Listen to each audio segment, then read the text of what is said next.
FUMEC Web e Totem Web, você acompanha Qual é a Sua Ideia?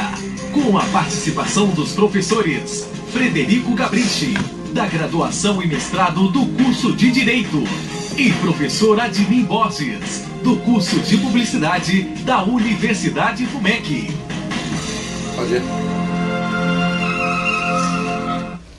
Muito bem, professor Gabrichi, estamos aqui com mais uma brilhante ideia. E a Karina Coutinho vai nos falar um pouco, né, dos bastidores desse desafio dela, que é a limitação de responsabilidade do direito civil brasileiro, né, com todo o seu grau de complexidade e de todas as possibilidades de se descobrir e se desvendar alguma coisa por aí. Karina, seja bem-vinda. Obrigada, bom dia. Professor Gabrichi, então vamos lá, vamos conversar com Olá, ouvintes. Nossa convidada. Olá, Karina, professora Admir. A Karina é uma aluna da FUMEC desde a época da graduação, é puro sangue FUMEC, e agora está no mestrado da Universidade FUMEC. E, Karina, nós gostaríamos de saber qual é a sua ideia a respeito da limitação de responsabilidade civil no direito brasileiro. Bom dia a todos. É um prazer estar de volta à FUMEC para o mestrado e é um prazer participar da entrevista com vocês na rádio. Bom, a ideia é a seguinte: trabalhei durante muitos anos em contratos de grandes vultos econômicos, contratos de construção civil, equiparados, montagens, e são contratos que muitas vezes têm partes do exterior, estrangeiras. Então a gente importa alguns institutos jurídicos para o direito brasileiro, mas a gente não tem isso na prática na nossa legislação. Então, nós utilizamos isso muito, que é a limitação. Existe uma responsabilidade, mas a gente consegue que as partes definam se vai ter algum tipo de indenização devida ou se vai ter algum tipo de limitação no caso de uma quebra de contrato. E a intenção do estudo é que a gente consiga, ao final dele, saber como que seria, como que se dá, porque não existe expressamente no Código Civil essa possibilidade de limitação. Mas ele também não proíbe. Então, a gente está atuando numa situação importada do direito estrangeiro, que é, como eu costumo dizer, um vácuo jurídico ainda, porque não é proibido, mas não é claramente, expressamente permitido no Código Civil. Karina, essa limitação que você vai tratar diz respeito exatamente a que tipo de atuação? A atuação empresarial? É uma atuação entre a empresa e um consumidor? Como ela se dá? Na verdade, a gente está falando aqui, o motivo da pesquisa também são contratos exclusivamente comerciais e paritários. Nós estamos tratando de duas empresas de porte econômico similares ou parecidos que realmente possam livremente dispor de algum direito ou de algum interesse econômico. A função aqui é uma limitação de risco.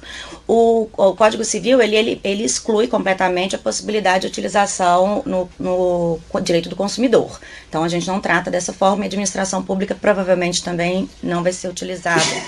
Com a MP 881, que acabou de ser editada, fica bem claro que a gente não conseguiria utilizar a administração pública nesse caso. Você chegou a citar aí essa coisa de importação de conteúdo, né, para poder trabalhar isso. Existe uma boa literatura brasileira que trata desse assunto, ou você vai depender muito de literaturas externas para poder fortalecer a sua discussão? Na verdade, a gente vai ter que fazer um encontro da legislação da Common Law com a legislação da Civil Law, que é a nossa. Existem alguns estudos muito bons, né? José Aguiar Dias é o marco teórico dessa pesquisa e ele realmente é muito importante nessa área da limitação, da exclusão da responsabilidade, mas ainda é pouca pesquisa, então há até uma certa dificuldade de achar um volume grande de livros ou de literatura. A gente vai trabalhar muito com responsabilidade civil, que aí a gente tem um vasto conteúdo, mas a questão da limitação ainda há que se pesquisar no exterior.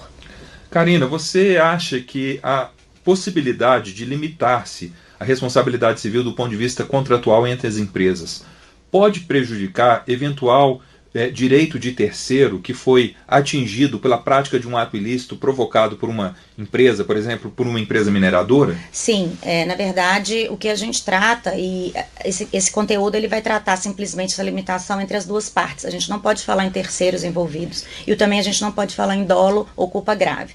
No caso desse exemplo da mineradora, o que a gente tem que deixar muito claro aqui é que nós não estamos falando de um caso de culpa ou de dolo, que foi o que a gente está analisando agora nos recentes casos das estruturas que foram quebradas, que a gente está falando. Mas, por exemplo, um atraso numa obra, ele não vai ter um impacto direto a um terceiro, mas ele vai ter um impacto às partes. Então, uma entrega de uma obra atrasada, ela impacta em quando aquela mineradora pode começar a operar.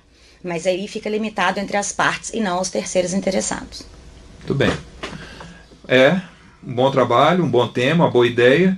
E nós desejamos a você, Karina, boa sorte e protagonismo nesse seu desenvolvimento, porque, como não está previsto expressamente na legislação brasileira, vai ser necessário um trabalho também com o direito comparado. Sim. E com a prática das empresas, principalmente nos contratos de EPCM, Isso, certamente. Exatamente.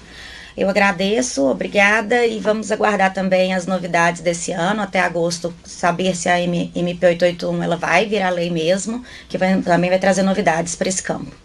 Muito bem, recebemos aqui a Karina Coutinho, que foi aluna da graduação da FUMEC e agora está fazendo o seu mestrado, e desejamos que ela tenha sucesso aí na sua trajetória até a banca final e depois a contribuição do seu trabalho para os estudantes, os novos advogados, os advogados não tão novos, né, que todo mundo acaba precisando desse tipo de conteúdo. Obrigado e parabéns.